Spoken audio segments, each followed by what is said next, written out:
Bismillahirrahmanirrahim. Assalamualaikum warahmatullahi wabarakatuh. Ada sebuah pertanyaan yang menanyakan apakah boleh menangis ketika bertakziah atau melayat kepada seseorang yang telah meninggal dunia. Maka untuk menjawab pertanyaan ini, kita bacakan sebuah riwayat hadis yang diriwayatkan oleh Imam Bukhari Muslim. Ini dapat kita lihat dalam kitab Riyadhus Shalihin. Hadis yang berasal dari Ibnu Umar, anak daripada Umar bin Khattab radhiyallahu anhuma. Anna Rasulullah sallallahu alaihi wasallam, bahwasanya Rasulullah sallallahu alaihi wasallam pernah melayat atau bertakziah bersama Abdurrahman bin Auf, Sa'ad bin Abi Waqqas dan Abdullah bin Mas'ud, melayat seorang sahabat yang meninggal dunia yang bernama Sa'ad bin Ubadah. Kemudian Rasulullah Shallallahu Alaihi Wasallam ketika sampai ke rumah duka, ke rumah daripada Sa'ad bin Ubadah, Rasulullah menangis. Nah, ketika Rasulullah menangis, maka mereka pun, sahabat yang lain yang ikut dengan Rasulullah pun ikut menangis. Nabi menangis, mereka pun ikut menangis. Maka di saat itu Rasulullah Shallallahu Alaihi Wasallam bersabda, Inna Allah la yu'adzibu bidam'il 'ain wala bihusnil qalbi.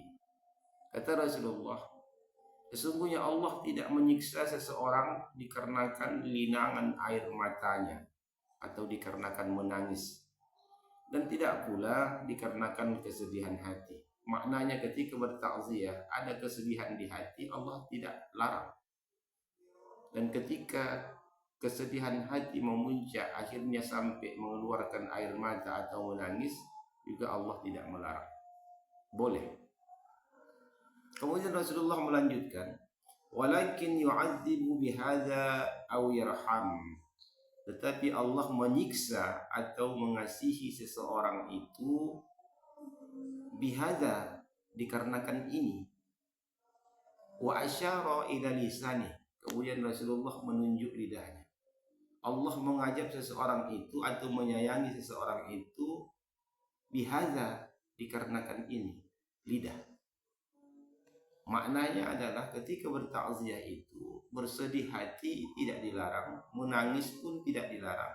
Namun yang dilarang adalah ketika keluar kalimat-kalimat yang tak baik dari lidah kita, maka ini yang dilarang. Maka ketika bertakziah kita jaga lidah, jangan sampai mengeluarkan kalimat-kalimat yang tak baik, kalimat-kalimat yang dapat menyakitkan perasaan, kalimat-kalimat yang tidak menyejukkan. Karena bertakziah itu atau bahasa melayat menurut kebiasaan kita itu berasal dari kalimat azza. Bertakziah, takziah dari kalimat azza yang maknanya adalah meninggikan. Jadi ketika kita bertakziah, maka di saat itu kita sedang meninggikan. Maka timbul pertanyaan, siapa yang kita tinggikan? Yang kita tinggikan ketika bertakziah ada dua. Yang pertama, yang meninggal dunia, kita tinggikan derajatnya. Dengan apa? Yaitu dengan bacaan-bacaan doa. Allahumma ighfir lahu warhamhu wa'afihi wa'fu anhu. Allahumma ighfir laha warhamha wa'afiha wa'fu anha. Maka ketika itu kita lakukan bertakziah, maka di saat itu kita sedang meninggikan derajat yang telah meninggal dunia. Ini yang dilakukan Rasulullah.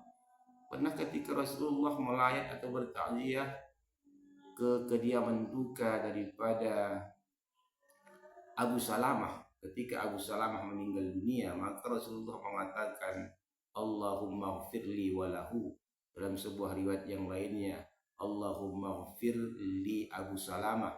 Ya Allah, ampunilah segala dosa Abu Salamah. Kemudian yang kedua, siapa yang kita tinggikan ketika bertakziah? Yang kita tinggikan ketika bertakziah tadi adalah yang ditimpa musibah. Dengan cara apa meninggikannya?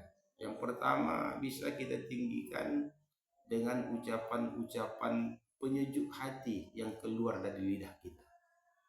Jadi lidah boleh juga berbicara ketika bertakziah. Walaupun tadi Allah mengajak dikarenakan lidah kata Nabi, tetapi lidah yang bagaimana? Ketika bertakziah itu keluar dari lidah ini, tapi sebuah perkataan yang dapat menyejukkan hati yang ditimpa musibah atau sahibul musibah, maka itu dianjurkan. Maka di saat kita mengeluarkan kalimat-kalimat yang dapat menyejukkan hati yang ditimpa musibah, maka di saat itu kita sedang meninggikan derajat yang ditimpa musibah. Kemudian yang kedua dengan apa? Yang kedua bisa dengan cara memberikan makanan, memberikan minuman, membantu yang ditimpa musibah, apa yang kurang maka disediakan, tak ada terata, pasangkan terata, tak ada kapan, belikan kapan, tak ada penggali kubur, datangkan penggali kubur supaya senang hati daripada sahibul musibah. Apalagi sahibul musibah itu tergolong kepada orang yang miskin ataupun yang fakir. Maka oleh karena itu kita jaga lidah ini ketika bertakziah. Jangan sampai nanti Allah mengadab kita, karena lidah ini yang harus dijaga ketika bertakziah kata Rasulullah Shallallahu Alaihi Wasallam. Kalau menangis boleh, bersedih boleh, tetapi jangan sampai lidah ini mengeluarkan kalimat-kalimat yang salah, yang tak patut disebutkan ketika bertakziah, yang tak ada kaitannya dengan takziah, maka dilarang. Apalagi kebiasaan kita ada setawar sedingin diberikan kepada seseorang untuk menyampaikan, maka jangan sampai kita menyampaikan hal-hal di luar konteks bertakziah, menyampaikan hal-hal yang tak ada kaitannya dengan takziah. Ini dapat saja merusak suasana dan dapat tidak menghibur sahibul musibah dan dapat menyakiti perasaan orang yang lain. Cukup hibur hati mereka, senangkan hati mereka, puji kebaikan-kebaikan yang pernah dilakukan oleh yang meninggal dunia, maka di saat itu kita telah meninggikan derajat yang ditimpa musibah dan meninggikan derajat daripada yang meninggal dunia.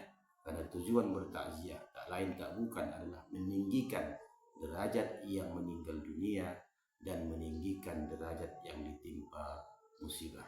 Mudah-mudahan bermanfaat. Assalamualaikum warahmatullahi wabarakatuh.